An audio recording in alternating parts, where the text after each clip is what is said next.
8 വയസ്സുകാരൻ ചികിത്സാ സഹായം തേടുന്നു. കൃഷ്ണപുരം കാപ്പിൽമേക്ക് സ്വദേശി അർണവ് എസ് കുമാറാണ് ചികിത്സാ സഹായം തേടുന്നത്. അർണവിന്റെ ചികിത്സയ്ക്കായി ചികിത്സാ സഹായ നിധി രൂപീകരിച്ചിട്ടുണ്ട്. മജ്ജ മാറ്റി വെക്കണമെന്നാണ്. അതിൻ്റെ ചിലവ് 60 ലക്ഷം രൂപയോളം വരും. അത് ഞങ്ങളെ കൊണ്ട് ഇപ്പോൾ താങ്ങാൻ പറ്റുന്ന ഒരു അവസ്ഥയല്ല. എല്ലാവരും നല്ലവരായ നാട്ടുകാരെല്ലാം ഞങ്ങളെ സഹായിക്കണമെന്ന് അപേക്ഷിക്കും.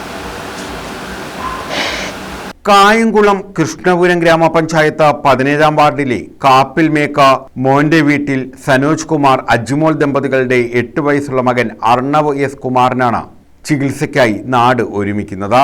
രക്താർബുദം ബാധിച്ച് Thiruvalla Believers church medical college ആശുപത്രിയിൽ ചികിത്സയിലാണ് അർണവ്. കീമോതെറാപ്പിയും മജ്ജ മാറ്റിവെക്കൽ ശസ്ത്രക്രിയയുമാണ് ഡോക്ടർമാർ നിർദ്ദേശിച്ചിട്ടുള്ളത്.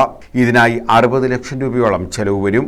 കുടുംബത്തിന് തുടർ ചികിത്സയ്ക്കായി തുക കണ്ടെത്താൻ സാധ്യമാകാത്ത സാഹചര്യത്തിലാണ് അർണവ് ചികിത്സാ സഹായ നിധി രൂപീകരിച്ചത്. തണ്ടളത്ത് മുരളി ചെയർമാനും ജയപ്രകാശ് ചെമ്പകശ്ശേരിയിൽ കൺവീനറും സന്ദീപ് പാലശ്ശേരി ട്രഷററുമായാണ് ചികിത്സാ സഹായ നിധി രൂപീകരിച്ചിട്ടുള്ളത്.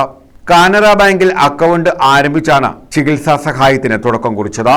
ഇതിന്റെ ഭാഗമായി മുഴുവൻ ജനങ്ങളെയും നേരിട്ട് കണ്ട് സാമ്പത്തിക ശേഖരണം നടത്താനാണ് ചികിത്സാ സഹായ നിധി തീരുമാനിച്ചിട്ടുള്ളത്. ഗ്രാമപഞ്ചായത്ത് 17-ാം വാർഡിൽ മോന്റെ വീട്ടിൽ സനോജ് കുമാർ അജ്മോളുടെ മകനായ അപർണവിൻ്റെ ചികിത്സാ സഹായ നിധിയായിട്ട് ബന്ധപ്പെട്ടാണ് ഇന്നിവിടെ നമ്മളെല്ലാവരും ഒന്നിച്ചു കൂടിയിരിക്കുന്നത്. ഈ കുഞ്ഞിൻ്റെ മജ്ജ മാറ്റിവെച്ച് ശസ്ത്രക്രിയ ചെയ്യണം. അതിലേക്ക് 60 ലക്ഷം രൂപയോളം വേണ്ടി വരുന്നുണ്ട്. എല്ലാ സോമനസുകളുടെയും ഒരു സഹായ സഹകരണത്തോടെ നമുക്ക് ആ ദൗത്യം നിറവേറ്റതായിട്ടുണ്ട്.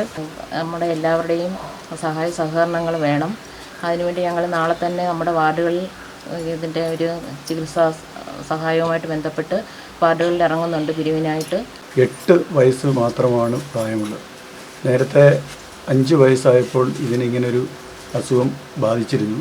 അത് പൂർണ്ണമായും ഭേദമായതായിരുന്നു. വീണ്ടും ഈ ദരിദ്ര കുടുംബത്തിൽ ഇങ്ങനെ ഒരു 60 ലക്ഷം രൂപ ചെലവഴിച്ച് ഈ മജ്ജ മാറ്റിവെക്കൽ മാത്രമാണ് ഒരു പോംവഴി എന്നാണ് ഡോക്ടർമാർ നിർദ്ദേശിച്ചിട്ടുള്ളത്. News bureau, Kayamkulam.